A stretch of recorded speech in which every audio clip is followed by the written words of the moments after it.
కవితక్క మీ సొక్కమైన పాలనకు మీ పార్టీలో ఉన్న వాళ్ళందరూ పోతున్నారు. హైదరాబాద్ మేయర్ కూడా పోతుంది. మెదక్ జిల్లాకు సంబంధించిన మా ఎమ్మెల్యేలు అందరూ పోతున్నారు.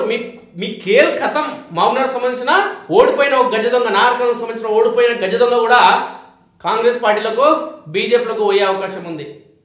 కానీ రేవంత్ రెడ్డి గారు ఒకటి గుర్తుపెట్టుకోవాలి, కాంగ్రెస్ పార్టీ అధిష్టానం ఒకటి గుర్తు, ఈ తోడు దొంగలందరినీ బీఆర్ఎస్ పార్టీలో ఓడిపోయిన దొంగల్ని లేదంటే ఇప్పుడు కొన్ని స్థానాల్లో గెలిచిన ఎవరైతే ఉన్నారో ఎమ్మెల్యేలు వీళ్ళని పార్టీలో చేర్చుకోవడం చాలా తప్పు. ఒకవేళ పార్టీలో చేర్చుకుని వాళ్ళకి పదవులు ఇస్తే మాత్రం కేసీఆర్కు పట్టిన గతే రేవంత్ రెడ్డికి, టీఆర్ఎస్ పార్టీకి పట్టిన గతే కాంగ్రెస్ పార్టీకి భవిష్యత్తులో ఖచ్చితంగా పట్టి తీరుతుంది. కాంగ్రెస్ పార్టీకి అధికారం లేనప్పటికీ కాంగ్రెస్ పార్టీ పరిస్థితి కోసం కాంగ్రెస్ జాతీయ నాయకత్వం ఇచ్చిన లేదంటే రాష్ట్ర నాయకత్వం ఇచ్చిన ప్రతి పిలుపుకు స్పందించి ఢిల్లీ నుంచి గల్లీ వరకు కాంగ్రెస్ పార్టీ కార్యకర్తలకు 10 ఏళ్ల పాటు ఏ పదవి లేకున్నప్పటికీ ప్రజా సమస్యల పరిష్కారం కోసం పార్టీ పటిష్టత కోసం పనిచేయడం జరిగింది. పార్టీ పటిష్టత కోసం పార్టీ కోసం పనిచేసిన కార్యకర్తలకు కాకుండా టీఆర్ఎస్ పార్టీ నుంచి ఇతర పార్టీల నుంచి వచ్చే నాయకులకి మీరు పదవులు ఇస్తే కనుక కేసీఆర్కు పట్టిన గతేమో రేవంత్ రెడ్డికి పడుతుంది, బీఆర్ఎస్ పార్టీకి పట్టిన గతేమో కాంగ్రెస్ పార్టీకి పడుతుంది. కాబట్టి తస్మత్ జాగ్రత్త. ఆ పార్టీలో నుంచి వచ్చే నాయకులంతా కూడా తోడు దొంగలకు ఆ దొంగలకు కావాల్సింది ఏంటంటే అధికార పార్టీ కావాలి. అధికార పార్టీలో ఉంటే వాళ్ళు అవినీతి అక్రమాలు చేసుకోవచ్చు, ఇసుక దందా, రేషన్ దందా, మైనింగ్ మాఫియా చేసుకోవచ్చు. కాబట్టి వాళ్ళు ఏ పార్టీ అధికారులకు ఉంటే ఆ పార్టీలోకి వెళ్తారు. కాబట్టి ఆ దొంగలకు మాత్రం పదవులు మాత్రం ఇవ్వద్దు. అలా చేస్తే మాత్రం నష్టం చేకూరుతుంది.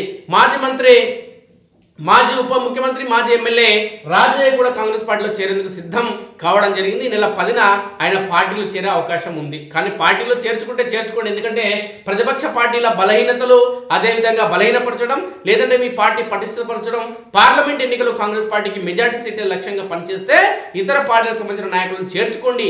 ఎందుకంటే రాజకీయంలో అది సర్వసాధారణం. కానీ సొంత పార్టీలోని నాయకులు కాకుండా ఇతర పార్టీల నుంచి వచ్చిన నాయకులకు మాత్రం మీరు పదవులు ఇస్తే మాత్రం ఖచ్చితంగా బీఆర్ఎస్ పట్టిన గతే, కేసీఆర్ పట్టిన గతే రేవంత్ రెడ్డికి అదేవిధంగా కాంగ్రెస్ పార్టీకి పట్టడం మాత్రం ఖాయం. బీఆర్ఎస్ కు బై బై. పార్టీ తీరుపై తీవ్ర అసంతృప్తితో ఉన్న జీవితాంతం బీఆర్ఎస్ టికెట్ ఇచ్చిన తక్కువే, నన్ను పక్కన పెట్టడం తీవ్రంగా బాధించింది గన్పూర్ మాజీ ఎమ్మెల్యే తాడికొండ రాజయ్య. రాజీనామా లేఖను కేసీఆర్ కు పంపిన నేత.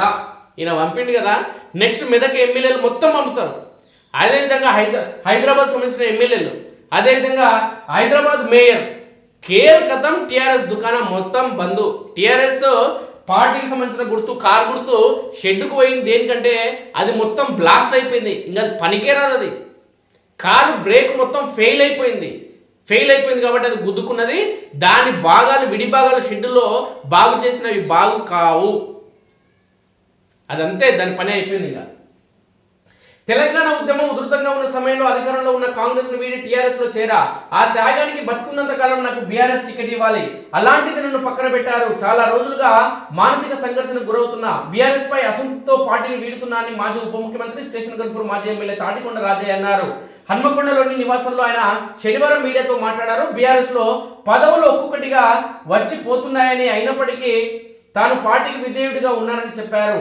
విధేయతకు ఒక పరిమితి ఉంటుందని, అది దాటాక కూడా పార్టీలో ఉంటే పిచ్చోడిలా చూస్తారని అన్నారు. తన అంచనాలతో చర్చించి తగిన నిర్ణయం తీసుకుంటారని చెప్పారు. తను గతంలో కాంగ్రెస్ గూటి పక్షినేనని, తనకు కాంగ్రెస్ నేతలతో మంచి సంబంధాలు ఉన్నాయని తెలిపారు.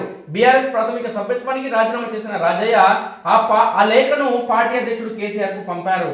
త్వరలోనే కాంగ్రెస్ గూటికి రాజయ్య కాంగ్రెస్ లో చేరే అంశంపై ఇప్పటికే టీపీసీసీ వ్యవహారాల ఇన్ఛార్జ్ దీప్దాస్ మున్షి, మంత్రులు పొంగులేటి శ్రీనివాసరెడ్డి, దామోదర్ రాజ నరసింహను కలిసి చర్చించినట్టు తెలిసింది. ఈ నెల 10న ఆయన సొంత గూటికి వెళ్ళినట్టు తెలుస్తుంది. ఇటీవల అసెంబ్లీ ఎన్నికల్లో స్టేషన్ గన్పూర్ స్థానం నుంచి టికెట్ ఆశించి రాజయ్య భంగపడ్డారు. దీంతో కొంతకాలంగా ఆయన అసంతృప్తిగా ఉన్నారు.